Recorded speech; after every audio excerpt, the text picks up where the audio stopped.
আসসালামু আলাইকুম। ওয়ালাইকুম আসসালাম।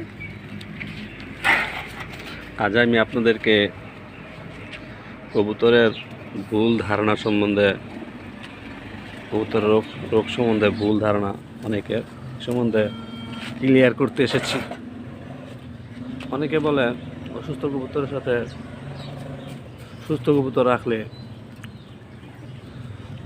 তারা অসুস্থ হয়ে যায়। কথাটার ভুল প্রমাণ, ভুল ব্যাখ্যা, সঠিক ব্যাখ্যা আমি দেব। কথাটা আসলে সঠিক না। দেখেন, এখানে আমার সুস্থ কবুতর আছে, অসুস্থ কবুতর আছে। দেখেন কতগুলো করে একত্রে রাখছে। এখন এগুলোকে একত্রে রাখার ফলে দেখেন এগুলো অসুস্থ হয়ে যায় কিনা। কিন্তু আমার এখানে অসুস্থ কবুতর, সুস্থ কবুতর একত্রেই রাখি। সুস্থটা সুস্থ হয়, সুস্থটা সুস্থ থাকে।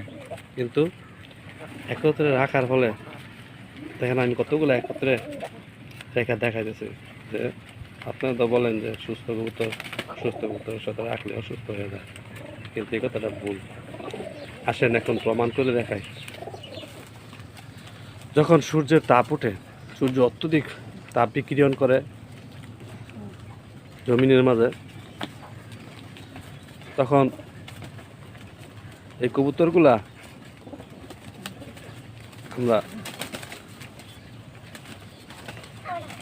এই কবুতররা সূর্যের তাপ ভোগ করে, পশু পাখিও সূর্যের তাপ ভোগ করে, মানুষেরও সূর্যের তাপ ভোগ করে।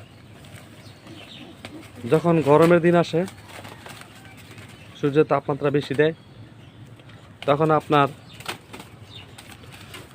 এই প্রত্যেক ঘরে ঘরে এসি, ফ্যান চলতে থাকে। না আপনারা বলবেন যে আমার শরীরে গরম লাগতেছে, এই কারণে আপনাদের শরীরে গরম লাগতেছে না। আবহাওয়া যখন গরম হয় তখন সবার শরীরে গরম লাগে। আর পৃথিবীর মধ্যে রোগ ছড়ানোর জন্য, অসুস্থ হওয়ার জন্য সূর্যের তাপই একমাত্র যথেষ্ট ভূমিকা পালন করে। কারণ হচ্ছে সূর্যের তাপে প্রত্যেকটা প্রাণী ঘামার পর দুর্বল হয়ে যায়। দুর্বল হয়ে যাওয়ার পর সে আগের অবস্থায়, চিকিৎসা না করলে আগের অবস্থায় আর ফিরে আসে না। যেমন ঠান্ডা, সর্দি, কাশি, নিউমোনিয়া, পায়খানার সমস্যা, এগুলা দেখা দেয়। এখন বলবেন যে ও একটা কবুতর অসুস্থ হয়েছিল। না ভাই, এই কবুতরটা আগে অসুস্থ হয়েছে, ওইটা পরে অসুস্থ হয়েছে, কিন্তু ওর থেকে অর্থ হয়েছে না। কোনো প্রাণী নিজে থেকে রোগ তৈরি করতে পারে না, আবার কোনো প্রাণী নিজে থেকে সুস্থ হতে পারে না। এজন্য দরকার সেবা, যত্ন, টেক কেয়ার, আদর, আপ্যায়ন। এখন আসেন, এখন তো গেলাম গরমের দিনের কথা। গরমের মধ্যে ফ্রিজের পানি রাখলে যেমন আস্তে আস্তে গলতে থাকে, ফ্রিজের ভিতর থেকে মাংস বাইর করে রাখলে যেমন আস্তে আস্তে পানি গলতে থাকে, গরমে গলায়। আর দেখবেন শীতের দিনে কি করে, অতিরিক্ত তাপমাত্রা কমে গেলে এই কবুতরগুলানের শরীরের যেই চলমান ব্লাডগুলো আছে, এই ব্লাডগুলা হালকা দানা বাঁধতে শুরু করে।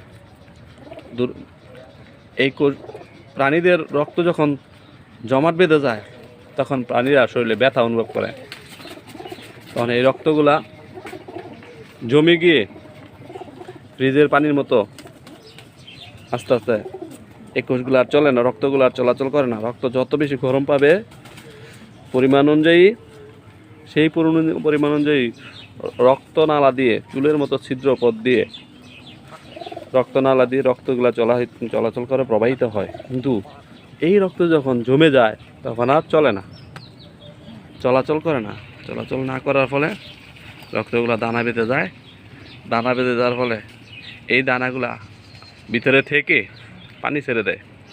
পানি ছেড়ে দেওয়ার ফলে এই পানি চোখ দিয়ে, নাক দিয়ে, মুখ দিয়ে আসে কিছু চোখের পর্দায় জমে থেকে পর্দাকে ড্যামেজ করে দেয়, পচায় ফেলায়, চোখও পচায় ফেলায়। অনেক সময় নাকের পর্দাও ফুলে ফেলে যায়, তাকে নাকের পলিপাস বলা হয়। চোখের নেত্রনালী আছে, নেত্রনালীও পানি জড়তে জড়তে ভিজা থাকতে থাকতে গা হয়ে যায়। এই হচ্ছে শীত এবং গরমের অসুস্থ হওয়ার সঠিক ধারণা। আপনারা সঠিক জিনিসটা জানার চেষ্টা করবেন। একজনের দোষ আরেকজনের ঘাড়ে চাপিয়ে দেন না। বুঝছেন, আমি ইউটিউবে অনেকের কাছ থেকে রোগ সম্বন্ধে অনেক কথাবার্তা শুনি। শোনার ফলে আজকে আমার ভিডিওটা করতে হলো। দেখলাম তারা কিছু ভুলবশত ভুল ধারণা করছে, ভুল ধারণা মানুষকে দিচ্ছে যে রোগ না কিছু আছে।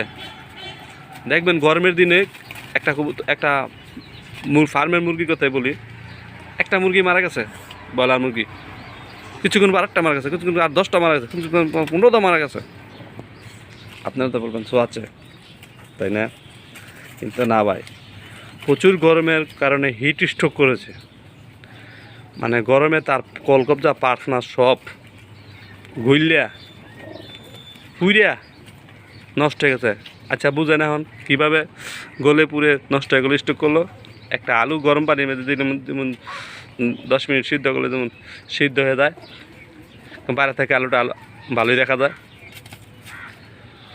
ডিম গরম পানির মধ্যে রাখলে যেমন ডিমের অবস্থার পরিবর্তন ঘটে, ঠিক এই প্রাণীদের ক্ষেত্রেও অতিরিক্ত তাপ সহ্য না করতে পারলে তাদের শরীরের অবস্থার পরিবর্তন ঘটে। আমরা ছোটোকালে পড়েছি পদার্থের 3 অবস্থা: কঠিন, তরল, বায়বীয়। ঠান্ডা করলে জমে যায়, জমে গিয়ে বরফ পানি ছাড়ে। একটু গরম করলে তরল, আর একটু গরম করলে বাষ্প হতে থাকে। এই কথাটা প্রাণীদের রোগ হওয়ার মধ্যে অনেক গুরুত্বপূর্ণ ভূমিকা পালন করে। রোগ হওয়ার মধ্যে বলতে রোগ যে কী পর্যায়ে কী কারণে হচ্ছে এটা জানার জন্য সঠিক মাধ্যম। আপনারা হয়তো বলবেন যে না ভাই, রোগ ছোঁয়াচ্ছে, রোগ ছোঁয়াচ্ছে হলে দেখেন আমি আমার কাছে প্রমাণ দেখাই দিছি। আমার কবুতরগুলো যদি অসুস্থ হইতো তাহলে আপনাদের কথা বিশ্বাস করে আমি আমার ভালো কবুতর আর খারাপ কবুতরগুলো একত্র করলাম না। আমি হাট থেকে কবুতর, টাল কবুতর কিনে আনি,